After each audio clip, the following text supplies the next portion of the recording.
সূরাতুল ইনসানে বিশ্বাসীদের বৈশিষ্ট্য বর্ণনা করতে যে আল্লাহ তাআলা বলেন ওয়া ইউতঈমুনা তুআমা আলা হুব্বিহি মিসকিনাও ওয়া ইয়াতীমাও ওয়া আসীরা। আমার বিশ্বাসী বান্দারা তারা মিসকিনদেরকে খাবার খাওয়ায়, ইয়াতীমদেরকে খাবার খাওয়ায়, ও আসীর এবং কারাবন্দীদেরকে খাবার খাওয়ায়। এবং তারা বলে ইন্নামা নুতঈমুকুম লিওয়াজহিল্লাহ, তোমাদেরকে যে খাওয়ালাম এটা আল্লাহর সন্তুষ্টির জন্য খাওয়ালাম।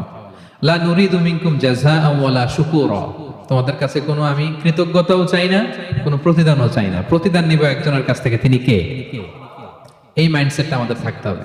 অনেকে মনে করে যে যাকাত দিলাম, খাওয়াই আমি কি যেন একটা করে ফেলছি, মানুষকে খাবার দিয়ে যাকাত দিয়ে আমি কি যেন একটা করে ফেলেছি। না, আপনি প্রতিদান আল্লাহর কাছে চাইবেন, তাদের কাছে কোনো প্রতিদানও চাবেন না, কৃতজ্ঞতাও চাবেন না। কৃতজ্ঞতা, প্রতিদান এগুলো আমাদেরকে দিবে কে? আল্লাহ তাআলা দিবে। এবং তাদেরকে আল্লাহ প্রশংসা করেছেন। এই